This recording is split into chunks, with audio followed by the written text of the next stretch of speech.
और चलिए भोपाल का रुख करते हैं, जहां पर सीएम बच्चों से संवाद कर रहे हैं। लेकिन हमारे बहुत सारे बच्चे ऐसे हैं जो कि ऑनलाइन नहीं जुड़ पाते हैं, इसलिए उनके लिए हमने हमारा घर हमारा विद्यालय कार्यक्रम प्रारंभ किया। और इस कार्यक्रम के माध्यम से हम लोगों ने अभिभावकों से अनुरोध किया कि वो घर पर ही बच्चों को स्कूल जैसा माहौल दें और उसमें बच्चों की पढ़ाई को निरंतर रखने की व्यवस्था करें। लास्ट ईयर की सिर्फ परिस्थितियों को देखते हुए सर आपने बोर्ड एग्जाम्स को कैंसिल करने का भी निर्णय लिया, जो कि एक प्रकार से सर बच्चों की सुरक्षा को देखते हुए बहुत ही आवश्यक निर्णय था। हाल ही में कक्षा 10 के बोर्ड एग्जाम्स का रिजल्ट डिक्लेयर किया गया है और 29 तारीख को सर हम लोगों ने बोर्ड के 12वीं की परीक्षा का रिजल्ट को डिक्लेयर किया है। सर इस वर्ष हमारे जो शिक्षक गण हैं, जो स्कूल शिक्षा विभाग का समस्त स्टाफ है, उन्होंने बहुत ही कठिन परिस्थितियों में बहुत मेहनत करी बच्चों को पढ़ाई उनकी जारी रखने में। इसके अलावा जो जिला प्रशासन द्वारा जो भी कोविड एफर्ट्स किए जा रहे थे सर, उसमें भी उनका बहुत योगदान रहा। योग से निरोग कार्यक्रम में भी हमारे शिक्षकों ने योगदान दिया, टीकाकरण कार्यक्रम में भी बहुत मेहनत कर रहे हैं सर। इस दौरान से बहुत सारे हमारे शिक्षकों ने दुर्भाग्य से अपने परिजनों को खोया भी है। हमारे बच्चों का भी परिवार में सर बीमारी का दंश उन्होंने झेला है। बहुत सी कठिन परिस्थितियां रही हैं। इस सारी परिदृश्य के दौरान शिक्षा का जो सत्र है वो 15 जून से प्रारंभ हो गया था, लेकिन स्कूलों को सर आपके मार्गदर्शन में धीमे धीमे खोला जा रहा है। 11वीं 12वीं की कक्षाएं प्रारंभ हो गई हैं। 5 अगस्त से 9वीं 10वीं की कक्षाएं प्रारंभ होंगी और उसके बाद समय और काल के अनुरूप आप आगे का निर्णय लेंगे। सर हम आपको सर धन्यवाद दे रहे हैं कि आपने ऐसे समय में हमारे शिक्षकों को, बच्चों को और उनके पेरेंट्स से बात करने का निर्णय लिया है, जिससे इस सत्र में हमें क्या कार्रवाई करनी है उस पर आपका मार्गदर्शन हमें प्राप्त हो सके। इस वर्ष भारत सरकार द्वारा नेशनल अचीवमेंट सर्वे का भी आयोजन किया जाएगा। सर हम आपसे अनुरोध करेंगे कि सर आप उस पर भी हमारे सभी स्टाफ को सर मार्गदर्शन देने का कष्ट करेंगे। सर मैं सर अपनी बात यही समाप्त करना चाहूंगी। धन्यवाद प्रमुख सचिव महोदय। अब माननीय स्कूल शिक्षा मंत्री जी श्री इंदर सिंह परमार जी से अनुरोध है कि वे हमें अपना उद्बोधन प्रदान करें। आज के विद्यार्थियों, पालकों तथा शिक्षकों से संवाद के इस कार्यक्रम में हमारे बीच में उपस्थित हमारे प्रदेश के हम आपसे अनुरोध करेंगे कि सर आप उस पर भी हमारे सभी स्टाफ को सर मार्गदर्शन देने का कष्ट करेंगे। सर मैं सर अपनी बात यही समाप्त करना चाहूंगी। धन्यवाद प्रमुख सचिव महोदय। अब माननीय स्कूल शिक्षा मंत्री जी श्री इंदर सिंह परमार जी से अनुरोध है कि वे हमें अपना उद्बोधन प्रदान करें।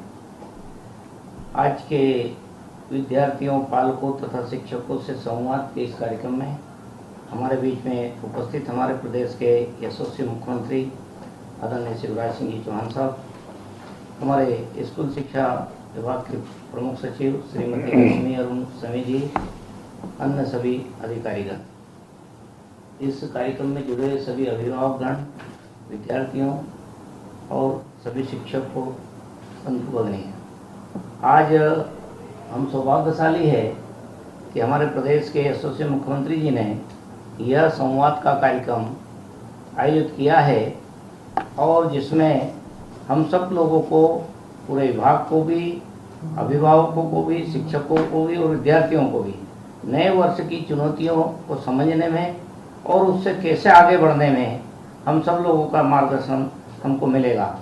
हम पिछले साल की जो संकट था, कोरोना के कारण क्लासें नहीं चली थी, विभिन्न माध्यमों से कक्षाएं प्रारंभ की गई थी, लेकिन कुल मिलाकर के जितनी पढ़ाई होना चाहिए उतनी नहीं करा पाए थे। फिर भी शिक्षा की निरंतरता को हमने लगातार आगे बढ़ाया था। इस वर्ष हमने अभी जो चुनौती है उसको समझते हुए भी, लेकिन बच्चों के जीवन को सुरक्षित रखते हुए 11वीं और 12वीं की कक्षाएं प्रारंभ करने का निर्णय माननीय मुख्यमंत्री जी के निर्देश पर लिया है, जो चल रहा है। हमने उसके साथ साथ ये भी तय किया है कि आगे आने वाले समय में यदि परिस्थिति सब ठीक रहती है तो हम 9वीं और 10वीं की कक्षाएं भी 5 अगस्त से प्रारंभ करेंगे। लेकिन उसके साथ साथ हमने सुरक्षा की दृष्टि से बड़े एक निर्णय के साथ में कि हम वैक्सीनेशन का जो भाग है हमारे जो टीचिंग और नॉन टीचिंग स्टाफ के लिए उसको पूरा करेंगे, तभी हम उनको कक्षाओं में या पढ़ाने के लिए अनुमति प्रदान करेंगे। मैं समझता हूँ कि हमारे सामने बच्चों का जीवन सुरक्षित रखना ज़्यादा महत्वपूर्ण है उसी को ध्यान में रखते हुए ये सब हम कार्य योजना तैयार करके सावधानी के साथ कदम उठा रहे हैं, ताकि किसी प्रकार से हमारे बच्चों का जीवन पर सुरक्षा पर किसी प्रकार का खतरा ना बने। हम सब जानते हैं कि हमने जिस प्रकार से पिछले साल में और भी पढ़ाई की है, और उसके कारण से इस वर्ष हम फिर आगे बढ़ने की कोशिश कर रहे हैं, लेकिन किसी को निराश होने की ज़रूरत नहीं है, हताश होने की ज़रूरत नहीं है। शिक्षा विभाग ने एक पोर्टल निर्माण किया है, उसके मार्गदर्शन में काउंसलर भी हम उपलब्ध करा रहे हैं, ताकि किसी बच्चे को यदि कोई निराशा हो, किसी प्रकार की चिंता हो, तो उस चिंता से वो मुक्त कैसे हो, उसका निराकरण, समस्या का निराकरण कैसे हो, ये भी विभाग के द्वारा एक बड़ा प्रयास किया जा रहा है। हम सब जानते हैं कि पिछले साल, जैसा हमारे पीएस ने भी बताया है, कि हमारे शिक्षकों के साथ साथ हमारे अभिभावकों का भी बड़ा योगदान रहा है। अभिभावकों ने विद्यार्थियों को घर में पढ़ाने के लिए जिस प्रकार का मेहनत की है, परिश्रम किया है, यानी अपने घर को ही विद्यालय का स्वरूप देने में भी शिक्षकों के साथ साथ अभिभावकों का भी योगदान भी रहा है। फिर इस प्रकार की चुनौती हमारे सामने है, उसमें भी हम सबको अपने काम के साथ साथ बच्चों के जीवन को निरंतर शिक्षा की ओर बनाए रखने के लिए, उनका स्वास्थ्य का ध्यान रखने के लिए चिंता करने की आवश्यकता रहेगी। मैं समझता हूँ सभी अभिभावक अपने बच्चों के स्वास्थ्य का भी विशेष रूप से ध्यान रखेंगे। मैं प्राचार्यों और शिक्षकों को भी हार्दिक बधाई और धन्यवाद देना चाहूँगा। विगत वर्ष की जो चुनौतियाँ थी, उनको जिस प्रकार से सामना किया है और आगे बढ़ने की कोशिश की है, इस वर्ष भी प्रतिदिन मैं निवेदन करूंगा उनसे कि वो प्रतिदिन अपने स्कूलों में जाए, शालाओं में जाए और बच्चों में साहस और हिम्मत दे करके बच्चों को आगे बढ़ने की प्रेरणा दे। कोरोना महामारी के कारण से किसी प्रकार निराशा या हताशा की जरूरत नहीं है। हम सबको मिलकर के आगे बढ़ने की जो हमारे सामने चुनौती है, और जो पढ़ाई का क्रम टूटा है, उसको हम निरंतर जारी रखने का काम आगे करते रहें। एक विशेष बात ये है कि इस वर्ष नवंबर के महीने में हमारी जो NAS का सर्वे होता है, वो सर्वे 3, 5, 8 और 10वीं की कक्षाओं के आधार पर होता है। उसके लिए भी हमारे सभी विद्यार्थियों को भी और हमारे शिक्षकों को भी तैयारी करके रहना चाहिए, क्योंकि जिस प्रकार का हमारे मध्य प्रदेश का स्तर उसमें आता है, वो बहुत अच्छा नहीं आता है। लेकिन इस बार हम कोशिश करके उस सर्वे में भी हमारा स्थान बना पाए, इस प्रकार की सबको कोशिश करने की जरूरत है। महत्वपूर्ण बात यह है कि नई शिक्षा नीति में जिस प्रकार से भारत के प्रधानमंत्री जी ने और हमारे प्रदेश के यशस्वी मुख्यमंत्री जी ने हमको नई दिशा दी है, उससे हम प्रेरणा लेकर के आगे बढ़ने की कोशिश कर रहे हैं। और हम गुणवत्तापूर्ण शिक्षा, विश्व स्तरीय शिक्षा देने के लिए मध्य प्रदेश में भी हमने जो प्रयास किया है, प्रारंभ किया है, उसमें हम CM राइस योजना के तहत जो सर्व सुविधा युक्त हम स्कूल बनाने जा रहे हैं, हमने उनका चयन लगभग कर लिया है। आगे हम उसको इसी साल से पूरा कार्य योजना धरातल पर लागू करने वाले हैं। मैं उसके लिए माननीय मुख्यमंत्री जी को धन्यवाद देना चाहता हूं कि अब हम मध्य प्रदेश के बारे में एक धारणा बदल देंगे कि हमारे यहाँ का स्कूल शिक्षा विभाग कमजोर होता जा रहा है या पढ़ाई का स्तर कमजोर होता जा रहा है, उसको हम बदल देंगे। क्योंकि हम 350 स्कूलों में इस योजना के माध्यम से सभी सुविधा देकर के और संस्कृति के साथ साथ और नई राष्ट्रीय शिक्षा नीति का समावेश करते हुए हम एक प्रकार के लक्ष्य को हासिल करेंगे। मैं फिर से सभी विद्यार्थियों को, अभिभावकों को, सबको धन्यवाद देना चाहता हूं, और विशेष रूप से हमारे माननीय मुख्यमंत्री जी को कि उन्होंने आज हमारे लिए समय निकाल करके और इस संवाद के कार्यक्रम में समय दे करके हमको शिक्षा के क्षेत्र में आगे बढ़ने के लिए नई ऊर्जा प्रदान करेंगे। धन्यवाद माननीय मंत्री जी। अब माननीय मुख्यमंत्री जी हमारे विद्यार्थियों से संवाद करेंगे। सबसे पहले विदिशा जिले से कुमारी आस्था तिवारी। माननीय मुख्यमंत्री जी, आस्था कक्षा 10वीं की छात्र हैं। बस आप आस्था से बात करते। आस्था, मेरी आवाज आ रही है आपको? जी सर। आस्था कौन सी क्लास? 10th में हो, 10वीं में हो? जी सर। तो 9th पास करके अभी 10th में आई हो या 10th पास किया है? सर 9th पास आउट करके अभी 10th में आई हूँ। 10th में तो बोर्ड एग्जाम होता है, आपको पता है? जी सर। तो उसकी तैयारी तो बड़ी मेहनत से करनी पड़ती है। जी सर। आप तैयारी कैसे करेंगे बताएंगे जरा। सर आपने जो ऑनलाइन क्लासेस अरेंज करवाई है हम लोगों के लिए उसी के थ्रू और थोड़ी हेल्प करेंगे। अच्छा बेटी आपकी हॉबीज कौन कौन सी है बताओगी जरा। सर मेरी स्टडी और एंकरिंग मेरी हॉबी है। अरे वाह, डांसिंग कहीं सीख रहे हो क्या बेटी? क्या सर? एंकरिंग, हाँ एंकरिंग। तो ये एंकरिंग हॉबी है आपकी, तो करते क्या हो इस हॉबी को पूरा करने के लिए? सर मेरे स्कूल में जो भी फंक्शन होते हैं उसमें मुझे अपॉर्चुनिटी दी जाती है एंकरिंग की और मेरे को अच्छा लगता है बोलना। Very good. ये जो एंकरिंग है ये न केवल विषयों को स्पष्ट करना सिखाएगी बल्कि आपको बहुत अच्छा वक्ता भी बनाएगी। वैसे भी मुझे लग रहा है आप अच्छी वक्ता तो हो ही, अच्छा बोल रही हो आप, शब्दों का चयन बहुत बेहतर है आपका। अच्छा, कोरोना काल में स्कूल तो खुले नहीं, फिर पढ़ाई कैसे की आपने? सर ऑनलाइन क्लासेस के थ्रू और सर स्टडी। ऑनलाइन क्लासेस के थ्रू जितनी नॉलेज जितना ज्ञान मिलना चाहिए वो हमको मिल जाता था। सर जितना ज्ञान हमें ऑनलाइन क्लासेस से मिलता था वो मतलब हमें जितना जो भी हमारी स्टडी होती थी वो टीचर्स बहुत अच्छे से हमको एक्सप्लेन करते थे और जो भी क्वेरीज होती थी वो भी बताते थे। ऑनलाइन और एक्चुअल जब क्लास लगती है उसमें अंतर क्या समझ में आता है? सर अंतर ये समझ में आता है कि ऑफलाइन क्लासेस में डायरेक्ट कॉन्टेक्ट होता है टीचर से और इंटरनेट कभी कभी प्रॉब्लम हो जाती है ना, वो वहाँ नहीं होती है। अच्छा बेटी, आगे क्या बनना चाहते हो आप? Sir IAS officer. Very good.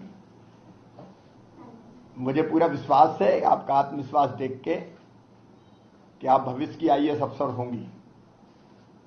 खूब मेहनत करते रहें और आपको आस्था, बहुत बहुत शुभकामनाएं मेरी और आशीर्वाद भी। धन्यवाद। हमारे अगले प्रतिभागी हैं दमोह से श्री प्रशांत राही। प्रशांत नमस्कार बेटे, आवाज आ रही मेरी? आप बेटा कौन सी क्लास में हो आप? मतलब 10th पास करके 11th में आए हो?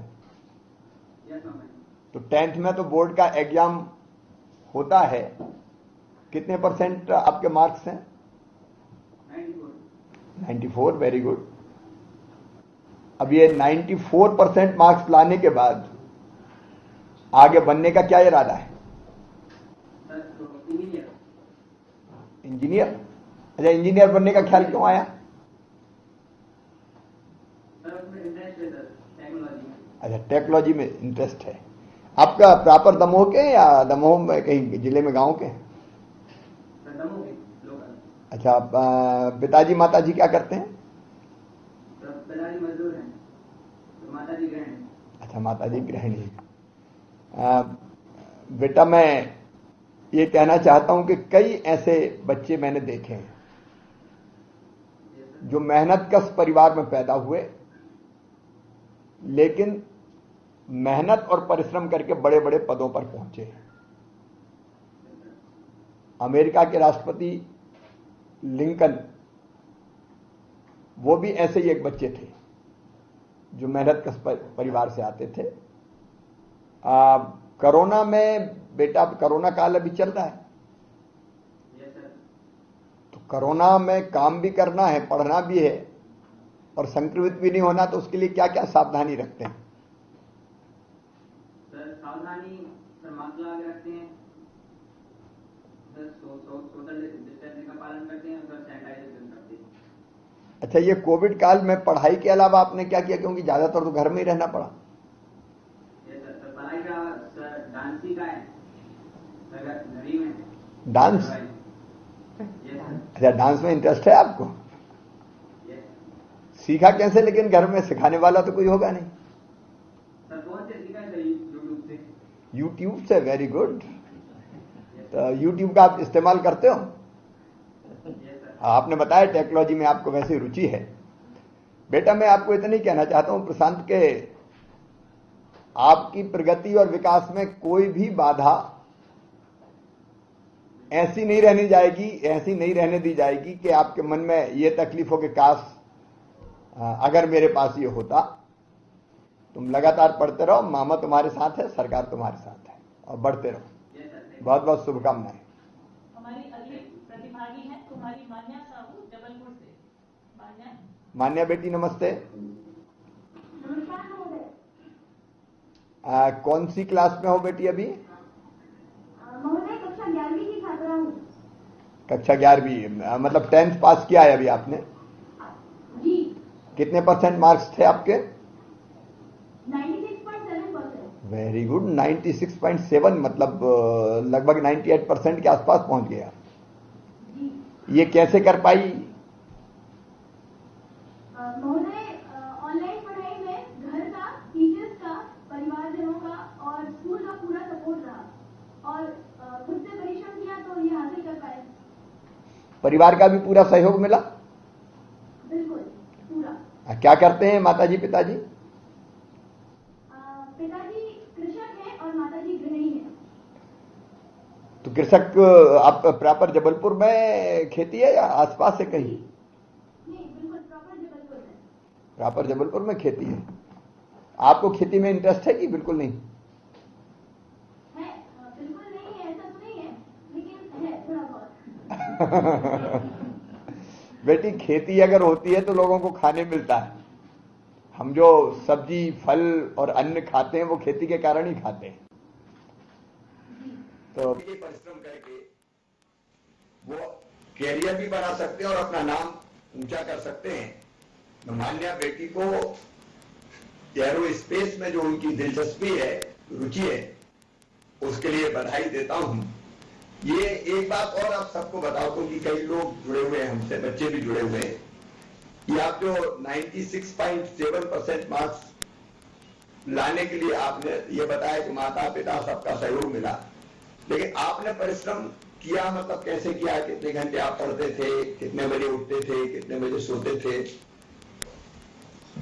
सर चूंकि स्कूल तो बंद थे इसलिए सारी पढ़ाई खुद से ही करनी पड़ी।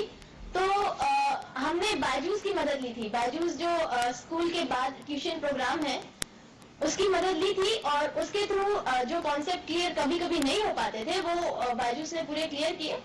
और अभी बोर्ड्स तो हुए नहीं लेकिन रिवीजन टेस्ट वगैरह हुए थे तो उसकी तैयारी में भी उसने काफी मदद की। और सेल्फ स्टडी जब टीचर्स की क्लास हो जाती थी उसके बाद जो टीचर्स ने पढ़ाया है उसको रिवाइज करना और अगर मैथ्स की क्लास है तो उसको प्रैक्टिस करना पे जोर दिया। बहुत अच्छे बेटी। अच्छा, एक ऐसा उदाहरण कोई है आपके दिमाग में कि जिसने खुद से ही पढ़ाई करी हो, गुरु भी नहीं मिल पाया हो? रविंद्रनाथ टैगोर सर। रविन्द्रनाथ टैगोर। एक और उदाहरण है बेटी, एकलव्य। मैं सब लोगों को बताना चाहता हूं, जैसे अभी मान्या बता रही थी कि खुद से ही मेहनत करी क्योंकि कोरोना के कारण दिक्कत थी। एकलव्य का नाम आप सबने सुना होगा। कौरव और पांडवों के गुरु थे द्रोणाचार्य जी। एकलव्य सामान्य परिवार का बालक था, गरीब परिवार से आता था, एक ललक थी पढ़ने की, सीखने की। तो एकलव्य ने सोचा कि गुरु कौन को बनाऊं, तो द्रोणाचार्य के उस समय सबसे प्रख्यात गुरु थे। तो एकलव्य को लगा कि द्रोणाचार्य के चरणों में जाके ही मैं शिक्षा ग्रहण करूं। लेकिन जब द्रोणाचार्य के पास गए तो द्रोणाचार्य ने इनकार कर दिया कि मैं तुम्हें नहीं पढ़ा सकता क्योंकि मैं केवल राज परिवार के बच्चों को पढ़ाता हूं। तो एकलव्य ने क्या किया पता है? उसने गुरु द्रोणाचार्य को मनी मन गुरु मान के मिट्टी की मूर्ति बनाई और मूर्ति सामने रख के वो सीखना चाहता था, धनुष्मान चलाना, तीर कमान, धनुर्धारी बनना चाहता था। उसने मिट्टी की मूर्ति बना के अपने गुरु की और उनके सामने प्रैक्टिस शुरू करी। मिट्टी की मूर्ति के सामने कोई सिखाने वाला नहीं था, लेकिन दिल में ललक थी कि मुझे सबसे बड़ा धनुर्धर बनना है। और इसलिए सीखते सीखते वो इतना प्रवीण हो गया कि एक बार जब गुरु द्रोणाचार्य कौरव और पांडवों के साथ घूमने वहां से निकले तो वो निकल रहे थे, एक कुत्ता था जो भूख रहा था, तो एकलव्य की एकाग्रता में बाधा पैदा कर कि भूख ना पाए इसलिए मुंह में तीर मारे और मारे इस कुशलता के साथ कि उसके गले में अंदर न लग जाए, केवल मुंह भरे। और जब उसका पूरा मुंह भर गया तो भौंकना बंद हो गया। और वही कुत्ता भाग के जब द्रोणाचार्य जी के पास से निकला तो उन्होंने देखा बाणों से मुंह भरा हुआ है और भाग भी रहा है, मतलब मरा भी नहीं, घायल भी नहीं हुआ। तब उनने उत्सुकता मन में उनके जगी कि ये कौन है जिसने इस कुशलता से तीर मुंह में भर दिए कि गले में चोट भी नहीं लगी और मुंह भी बंद हो गया। तो वो एकलव्य निकला। जब वो गए पास में तो एकलव्य था। तो द्रोणाचार्य ने एकलव्य से पूछा, समझ सकते हैं तीर चलाने की कि भूख ना पाए इसलिए मुंह में तीर मारे, और मारे इस कुशलता के साथ कि उसके गले में अंदर न लग जाए, केवल मुंह भरे। और जब उसका पूरा मुंह भर गया तो भूखना बंद हो गया। और वही कुत्ता भाग के जब द्रोणाचार्य जी के पास से निकला तो उन्होंने देखा बाणों से मुंह भरा हुआ है और भाग भी रहा है, मतलब मरा भी नहीं, घायल भी नहीं हुआ। तब उनने उत्सुकता मन में उनके जगी कि ये कौन है जिसने इस कुशलता से तीर मुंह में भर दिए कि गले में चोट भी नहीं लगी और मुंह भी बंद हो गया। तो वो एकलव्य निकला। जब वो गए पास में तो एकलव्य था। तो द्रोणाचार्य ने एकलव्य से पूछा कि तुमने ये सीखा कहां से? तो उन्होंने कहा आप ही मेरे गुरु हैं। द्रोणाचार्य आश्चर्यचकित रह गया कि मैंने तो सिखाया नहीं। अब आगे की कथा और लंबी है। जब गुरु दक्षिणा में एकलव्य का अंगूठा ही मांग लिया द्रोणाचार्य ने, मैं उसकी गहराई में नहीं जा रहा, लेकिन मान्या की बात से मुझे लगा कि अगर परिस्थिति ऐसी बन जाए कि सिखाने वाला भी न मिल पाए, लेकिन दृढ़ इच्छा शक्ति हो तो हम सीख सकते हैं। और इसलिए मैंने आज एकलव्य का उदाहरण आपको दिया। बेटी मान्या, आपको बहुत बहुत शुभकामनाएं। निश्चित तौर पे आप एरोस्पेस के क्षेत्र में बड़ा नाम करेंगी, ये मेरा विश्वास है। बहुत शुभकामनाएं। हमारे अगले प्रतिभागी हैं मोहित शर्मा रायसेन से। मोहित बेटा नमस्कार। नमस्कार महोदय। मोहित, रायसेन में बारिश कैसी हो रही है? सर अभी तो कुछ समय से बारिश नहीं हो रही थी, लेकिन अभी तत्काल समय में कुछ 1-2 दिन से बारिश हो रही है, अच्छी हो रही है। अच्छी हो रही है। बारिश देख के मन प्रसन्न होता है? हाँ सर, काफी मन प्रसन्न हो रहा है। जब बादल छाते हैं और मौसम अच्छा होता है तब एक पक्षी है जो नाच उठता है और बाकी सबको मोहित कर लेता है। उसका नाम पता है आपको? सर निसंदेह मोर है। तो मोर भी मोहित करता है और आपका नाम भी मोहित है। मोहित कौन सी क्लास में हो? सर मैं इस समय 12th क्लास में हूँ। 8 मेरा सब्जेक्ट है। तो 11 पास करके 12th में आए हो। जी सर। और माता पिता क्या करते हैं? सर मेरे पापा किराना व्यापारी हैं और मेरी मम्मी गृहिणी है। और आप क्या बनना चाहते हैं? सर मैं आर्मी में जाकर देश सेवा करना चाहता हूँ। बहुत अच्छे, बधाई आपको। लेकिन आर्मी के लिए तो जरा फिटनेस बढ़िया होनी चाहिए। सर इसीलिए हमने बचपन से स्पोर्ट्स को चुना है कि जब हमें आगे जाकर मिलिट्री में हमारा योगदान दें तो हमें कोई भी कमी का सामना न करना पड़े। अरे क्या करते हो आप फिटनेस के लिए? सर मैं एक ताइक्वांडो प्लेयर हूँ। ताइक्वांडो, बहुत अच्छे। और अच्छा, ब्लैक बेल्ट भी है? जी सर। बाकी बच्चों को डराते तो नहीं हो? नहीं सर, डराते नहीं है, लेकिन अपनी आत्मरक्षा के लिए एक गेम है जो हमें आगे भी बढ़ाता है और कभी जरूरत पड़ने पर हम अपना सेल्फ डिफेंस कर सकते हैं। मैं मोहित को इस जज्बे के लिए बधाई देता हूं कि वो मिलिट्री में जाके, सेना में जाके अपने देश की सेवा करना चाहते हैं। बेटा मुझे पूरा विश्वास है, क्योंकि उसके लिए फिजिकल परिश्रम वो भी हमको करना पड़ेगा, लेकिन एक आर्मी अफसर को तो मेंटली भी बहुत अलर्ट रहना पड़ता है। मतलब केवल शारीरिक बल की नहीं, बुद्धि की भी आवश्यकता होती है। और इसलिए पढ़ाई भी आप अच्छी करो, मुझे पूरा विश्वास है कि आप अच्छी करोगे।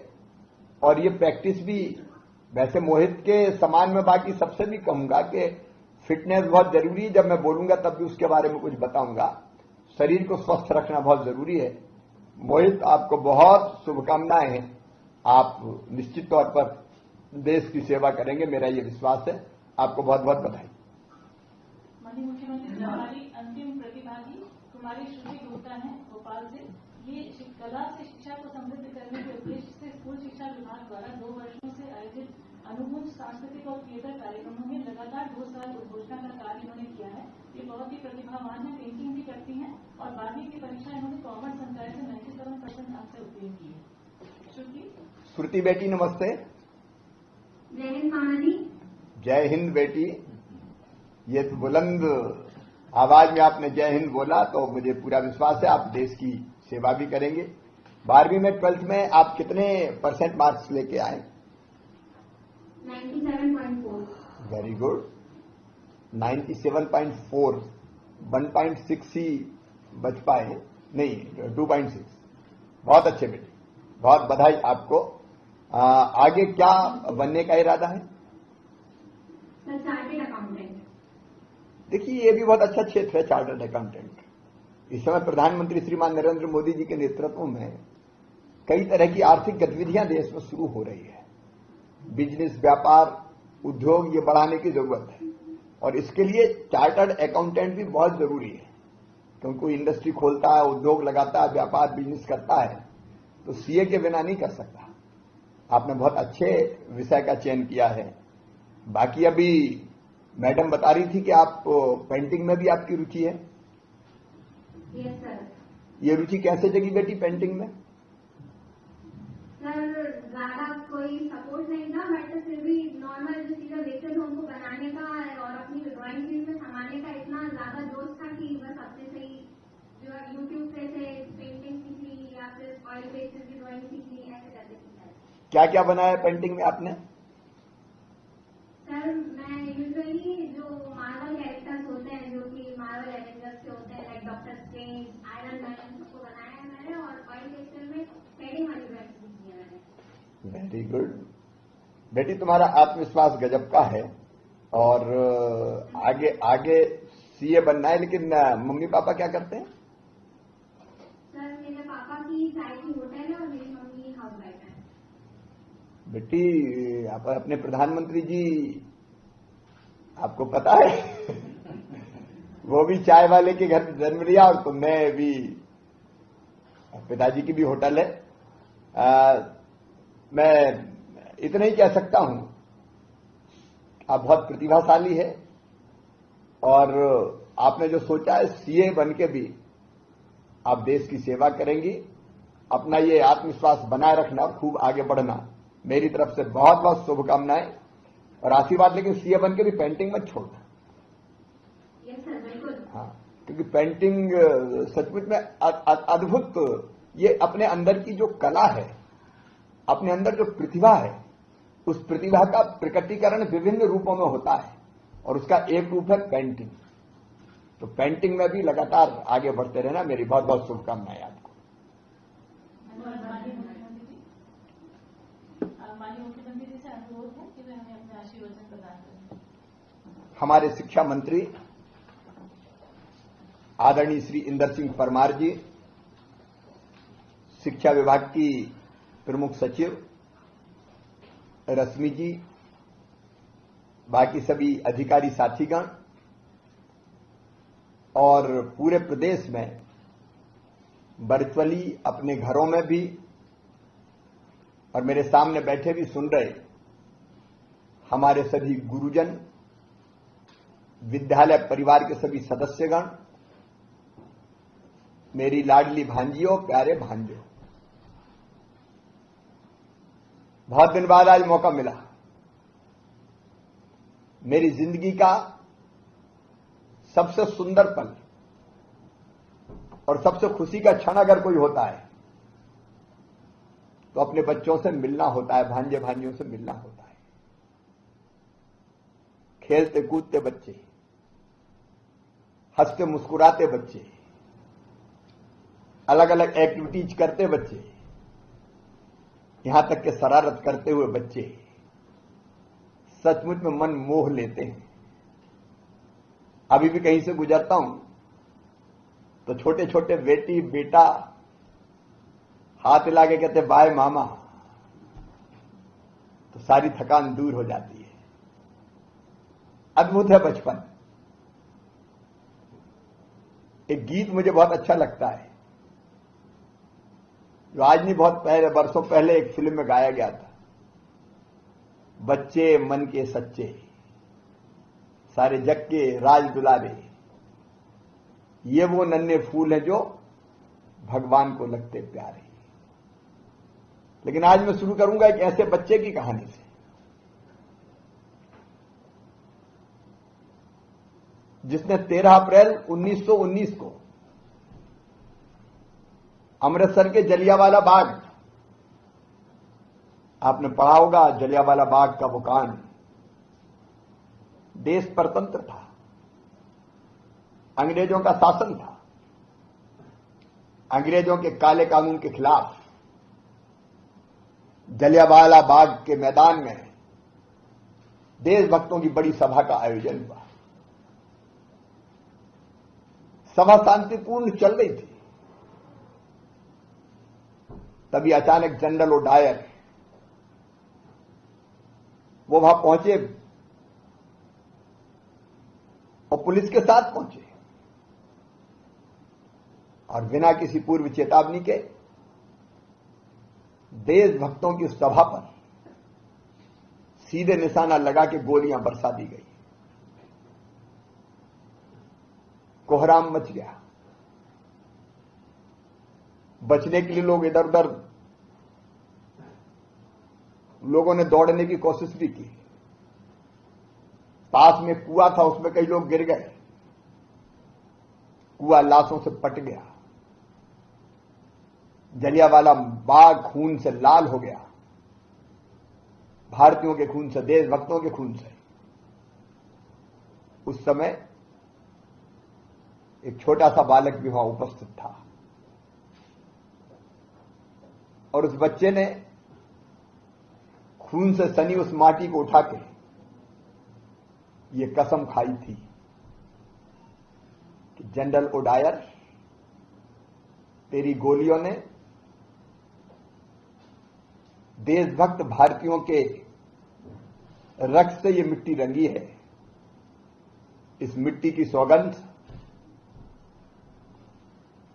मैं भी तेरे शरीर को गोलियों से भून दूंगा। छोटा सा बच्चा ले लिया संकल्प। जनरल ओडायर इंग्लैंड चला गया, ऊधम सिंह भूला नहीं। उम्र बढ़ने के साथ संकल्प भी मजबूत होता चला गया, और अपने संकल्प को पूरा करने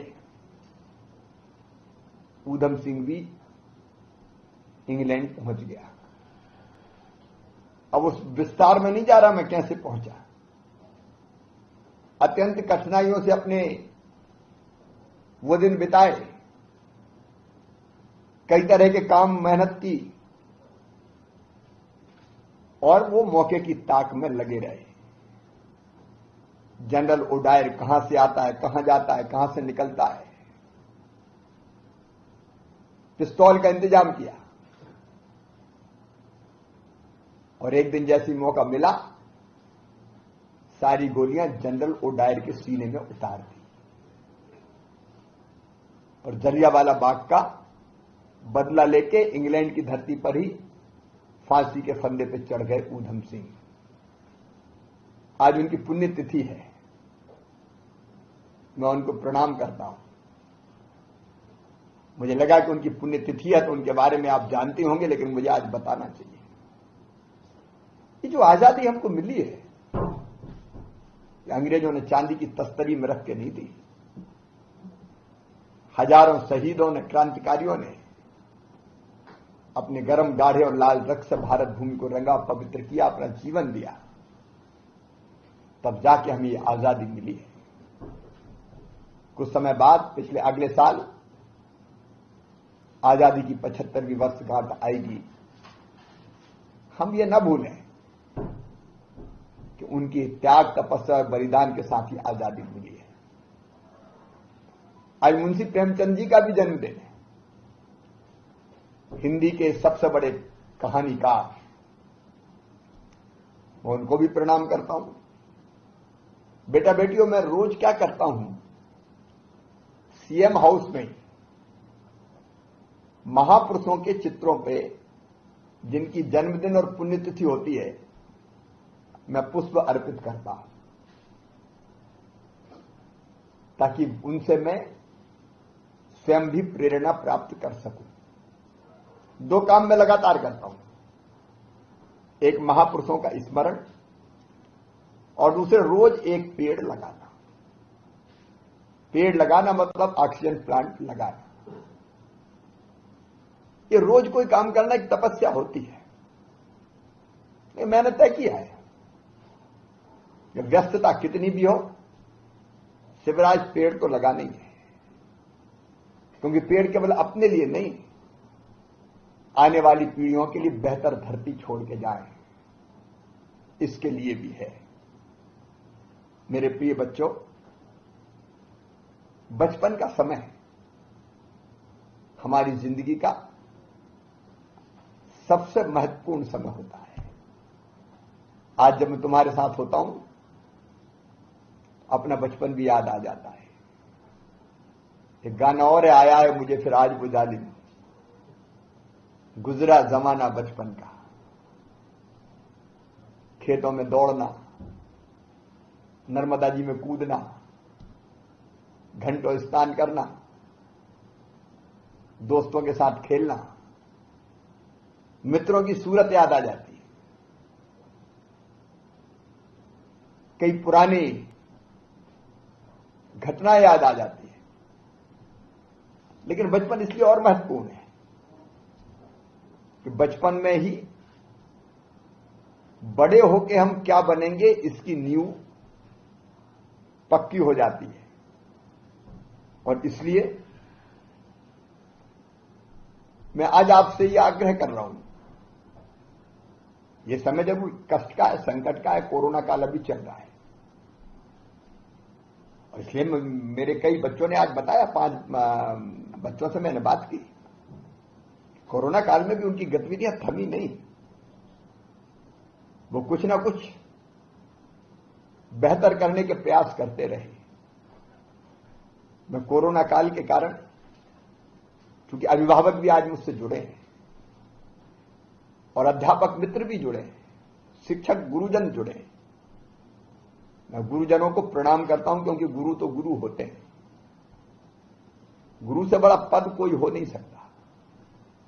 हमारे यहां तो कहा गया है, गुरु ब्रह्मा गुरु विष्णु गुरु देवो महेश्वरा, साक्षात परमेश्वर गुरु को माने। कोरोना काल में जिस लगन से और मेहनत से बच्चों के अध्यापन का काम आपने किया, उसके लिए मैं प्रदेश की जनता की ओर से आपको हृदय से धन्यवाद देता हूं। कई हमारे शिक्षकों ने घर को ही स्कूल बना दिया था, कई जान हथेली पे लेके स्कूल जाते रहे, बच्चों को सिखाने का प्रयत्न करते रहे। कोरोना के काल में दूसरे काम भी, क्योंकि वो संकट काल था, वो करते रहे। लेकिन एक बात और मैं कहना चाहता हूं, स्कूल जरूर हमने प्रारंभ किए, लेकिन पूरी सावधानी के साथ। अभी कोरोना के पेशेंट्स आ रहे हैं, केरल में 22,000 से ज्यादा रोज आ रहे हैं, हमारे बगल में महाराष्ट्र में आ रहे हैं, आज मध्य प्रदेश में भी 22 कोरोना के पॉजिटिव केस आ रहे हैं। इंदौर में आते हैं, भोपाल में, कभी कभी कदुका जबलपुर में, लेकिन सागर संभाग के भी कुछ जिलों में आए। उसलिए हमको सावधान पूरी तरह से रहना है। इसलिए सोशल डिस्टेंसिंग का पालन, मास्क लगाना, दूरी बना के रखना अनिवार्य है। इसलिए हमने क्लासें एकदम नहीं खोल दी, हम धीरे धीरे प्रारंभ कर रहे हैं और परिस्थितियों को देख के आगे हम फैसला करेंगे। लेकिन सावधानी पूरी तरह से जरूरी है। मैं माता पिता से एक बात और आज जरूर कहना चाहूंगा, बच्चों का ध्यान जरूर रखें। माता पिता भी गुरु ही होते हैं, अच्छे संस्कार माता पिता से ही पढ़ते हैं। कोरोना काल में कई बार बच्चों ने अपने आप को एकाकी महसूस कर लिया और आपने ऑनलाइन शिक्षा के लिए हाथ में स्मार्टफोन दे दिया, मोबाइल दे दिया, और आपने उनकी चिंता करने की ध्यान नहीं रखा। एक दुखद घटना आप लोगों ने आज पढ़ी होगी कि खेलते खेलते किसी ऐसी आदत में फंस गए कि जिसके कारण बच्चे ने अपनी जान दे दी। ये बच्चे हमारे प्राण हैं और इसलिए इनको दिशा देना ये हमारी ड्यूटी है, कर्तव्य है। इनको लाड़ प्यार नहीं करते ऐसा मेरा नहीं कहना है। बच्चे तो प्रेम के साक्षात स्वरूप है और मैं मानता हूं प्रेम ही ईश्वर है। प्रेम से बड़ी उपासना और कोई नहीं है। संदर्भ आ गया तो मैं आपको बता देता हूं। मेरे वैसे सब बच्चे, सभी तो मेरे हैं, लेकिन मेरे घर जन्म लिया 2 बेटों ने, कार्तिकेय और कुणाल। जब कार्तिकेय ने जन्म लिया और कुणाल ने भी, तो मैंने सबसे पहले अपनी गोद में लेके उनके कान में गायत्री मंत्र बोला, इस भाव के साथ कि प्रभु इसको सद्बुद्धि देना, सन्मार्ग पे चलाना। ये माता पिता की ड्यूटी होती है कि वो अपनी तरफ से कोशिश करें कि बच्चों का जीवन बेहतर बने, सद्गुण और सद्संस्कार उनमें आए। गीता जी के 18 अध्याय मैंने दोनों को पढ़ाने की कोशिश की, समय निकाल के। मुख्यमंत्री रहते हुए कह रहा हूं मैं। कई बार अपन कहते हैं हम तो बहुत व्यस्त हैं, टाइम ही नहीं मिलता। जब मैं मुख्यमंत्री होते हुए टाइम निकाल सकता हूं तो आप भी निकाल सकते हैं। इसलिए अपने बच्चों की चिंता आप जरूर करें। कोरोना का टेस्ट लगातार चल रहा है, बीच में करवाते रहे। टीका जरूर लगवा ले जिन्हें नहीं लगवाया। शिक्षक भी हम लगातार कोशिश कर रहे हैं और अभिभावक भी। सावधानी जरूरी है। अब मैं अपने बच्चों से कहना चाहता हूं, एक तो हर एक बच्चे में टैलेंट होता है, क्षमता हर एक में होती है, प्रतिभा हर एक में होती है। कोई ये ना सोचे कि एक में ज्यादा बुद्धि है, मुझ में कम है, सब में बराबर है। अब ये अपने ऊपर है कि उस बुद्धि का प्रकटीकरण, उस टैलेंट का प्रकटीकरण करने के लिए हम मेहनत कितनी करते हैं। मेहनत करेंगे तो टैलेंट का, बुद्धि का, मस्तिष्क का, ब्रेन का इस्तेमाल होगा। ये आप सबको मैं बताना चाहता हूं, बच्चों को विशेष रूप से, कि हम अपने मस्तिष्क की क्षमता के बहुत कम भाग का इस्तेमाल करते हैं। सरस्वती के भंडार की बड़ी अजूबी बात ये क्या कि आप जितना खर्चोगे उतना बढ़ेगी। और इसलिए कोई ना सोचे कि मुझ में कम बुद्धि, सब में बराबर है। कोशिश तो करो। कोशिश करने वालों की कभी हार नहीं होती। और इसलिए मैं एक बात कहना चाहता हूं, हम जैसा सोचते और करते हैं वैसा बन जाते हैं। अब हमने सोच लिया सीए बनेंगे तो बनेंगे, एयरोस्पेस इंजीनियर बनेंगे तो बनेंगे, आईएएस बनेंगे तो बनेंगे, मिलिट्री में अफसर बनेंगे तो बनेंगे। और हम सोच लेंगे नहीं मैं तो कुछ कर ही नहीं सकता, मैं तो बुद्धू हूं, मुझ में तो अकल ही नहीं है, तो मौकी मक्खी भी पड़ोसी घोड़ा नहीं पड़ेगी। मैं कह रहा हूं पूरे विश्वास के साथ, जैसा चाहोगे वैसा बन जाओगे। और इसलिए आज से ये सोचो, मैं बिल्कुल छोटे बच्चों की नहीं कह रहा, लेकिन 9, 10, 11, 12 मेरे बच्चों, आज से सोचो कि कुछ बनना है। लेकिन कुछ बनने के लिए कुछ करना पड़ता है। अपने आप हम नहीं बन जाते। और इसलिए कोई लक्ष्य निर्धारित करो जीवन का। अब आप उम्र के उस पड़ाव में हैं, विशेषकर जो 9, 10, 11, 12 में है, वो अपने जीवन की दिशा तय कर सकते हैं। तय करवाने में आपको गुरु आपको सहयोग करेंगे, आपके माता पिता, मम्मी पापा आपको सहयोग करेंगे, शिक्षा मंत्रालय हमारा सहयोग करेगा, मां बाप भी यथासंभव प्रयास करेंगे, लेकिन तय करेंगे करना क्या है, और जो तय करें उसको करने के लिए एक रोड मैप बनाएं कि वो कैसे करना है। कुछ चीजें उसके लिए जरूरी है। एक, जीवन में अनुशासन। अनुशासन का मतलब नियमितता।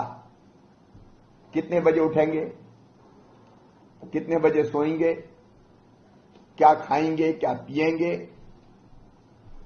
ये हमको निर्धारित करना पड़ेगा। देखो ये जीवन को बनाना साधना है, तपस्या है। अब मान लिया हम तय करते हैं कि हम 4 बजे उठेंगे, 5 बजे उठेंगे, जो भी में 6 बजे उठेंगे, तो अपवाद छोड़ के, परीक्षा खत्म हुई तो 2-4 दिन फिर सोना है, वो एक अलग विषय है, लेकिन अपवाद छोड़ के नियमितता का पालन करना। और कुछ बनने के लिए एक चीज और जरूरी है, वो है स्वस्थ रहना। शरीर माध्यम खल धर्म साधनम। शरीर माध्यम है सब धर्मों का पालन करने का।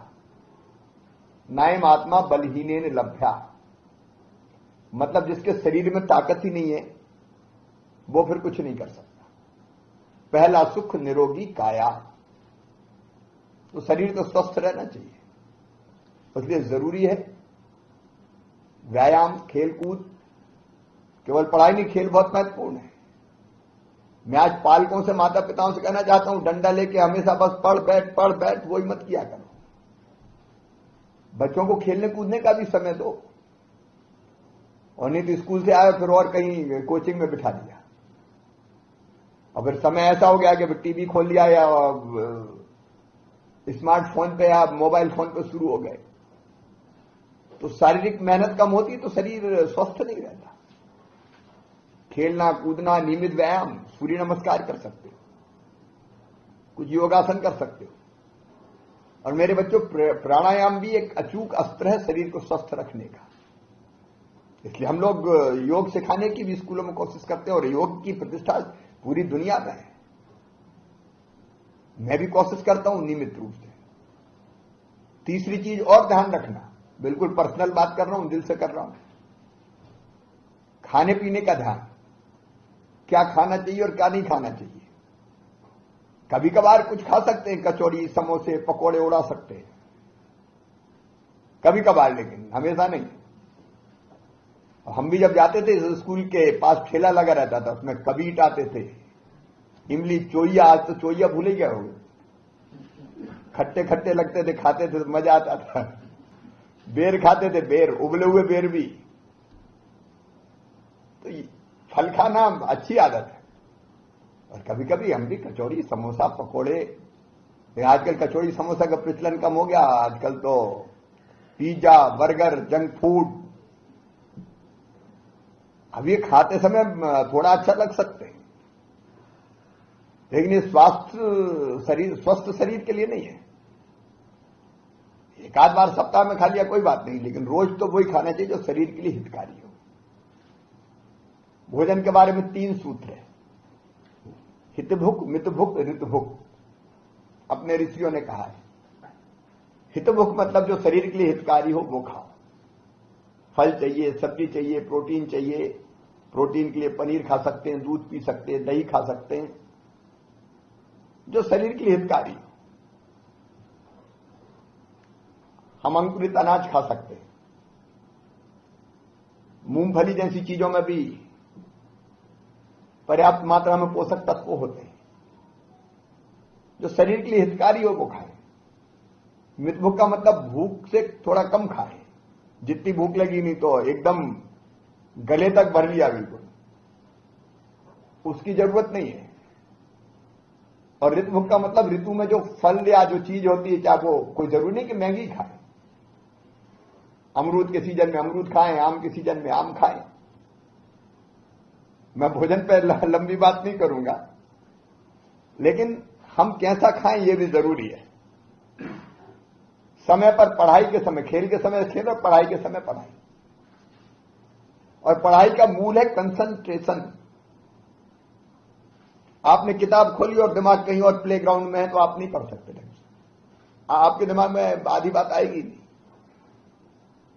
लेकिन एकाग्र चित्त होकर अगर आप पढ़े, मुझे एक प्रसंग और याद आ गया। गुरु द्रोणाचार्य ने कौरव और पांडव जो उनके शिष्य थे उनकी परीक्षा लेने का सोचा।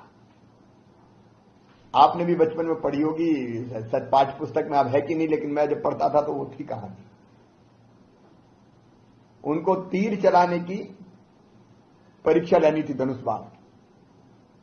सबके हाथ में धनुष बाण दे दिए, एक पेड़ पे एक चिड़िया रख दी गई और सबसे कहा गया कि चिड़िया की आंख पर निशाना लगाना है। सब तैयार, लेकिन क्या निशाना लगाने के पहले एक सवाल पूछूंगा द्रोणाचार्य जी।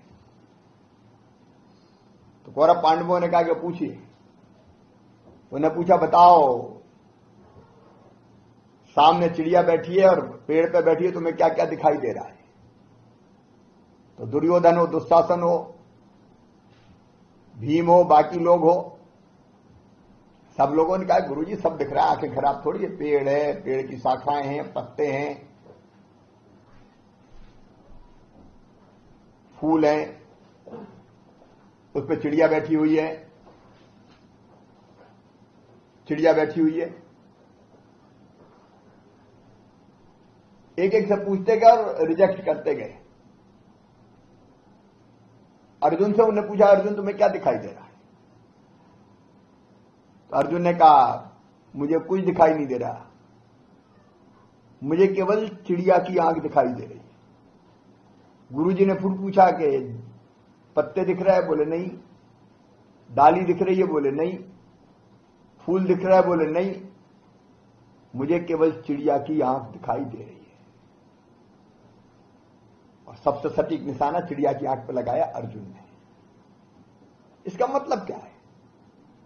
मतलब सीधा सीधा यही है कि हम एकाग्र होकर पढ़ेंगे तो चीज हमारे दिमाग में बैठेगी। कंप्यूटर है दिमाग हमारा, अब उसमें डिपॉजिट करना है तो उसके लिए कंसंट्रेट तो करना पड़ेगा। मैं जब परीक्षा के समय पढ़ता था तो पढ़ते समय मैं इतने ध्यान से पढ़ता था कि जब मैं लिखने बैठता था परीक्षा में तो मुझे वो पन्ना ऐसा लगता था कि मेरे सामने पन्ना रखा है,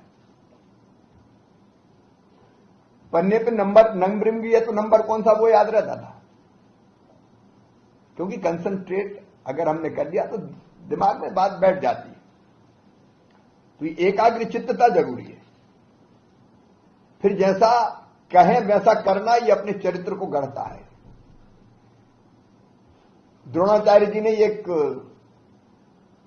पाठ पढ़ाया, सदा सत्य बोलो, और कहा इसको याद करके आना। तो 104 ने दूसरे दिन फटाफट बता दिया, सदा सत्य बोलो। युधिष्ठिर से पूछा तो युधिष्ठिर ने कहा आज याद नहीं हुआ, कल बताऊं। कल आए फिर कहा कि आज भी याद नहीं हुआ। 5-6 दिन हो गए तो नाराज हो गए द्रोणाचार्य, बोले इतना सा पाठ याद नहीं हो रहा, सदा सत्य बोलो। तो युधिष्ठिर ने कहा कि मैं रोज कोशिश कर रहा हूं लेकिन बोलते समय कोई ना कोई झूठ निकल जाता है, तो मैं कैसे कहूंगा। और एक दिन फिर युधिष्ठिर ने कहा हाँ अब मुझे पाठ याद हो गया। सत्यवादी के रूप में युधिष्ठिर आज तक स्थापित है। ये चीज अपने चरित्र को बनाती बेटा बेटी। जैसा हम आचरण करते हैं वैसा हमारा चरित्र बनता है, लोग फिर हमारे बारे में वैसे ही सोचते हैं। और इसलिए ये जीवन में नियमितता, गलत संगत से बचे। कोई भी छोटी चीज किसी के साथ मिलकर जिसकी गलत आदत सीख ली तो वो जिंदगी को बर्बाद कर सकती है। एक चोर को सजा हो गई, जेल भेज दिया गया। उसने इच्छा प्रकट की कि मां से मिलना चाहता हूं। मां मिलने आई तो चोर ने अपनी मां की नाक काट ली। लोगों का कितना दुष्ट है, चोर तो है मां की नाक भी काट ली। तो उसने उत्तर दिया कि ये अगर दोषी कोई है तो ये मेरी मां है। आगे जब मैं छोटी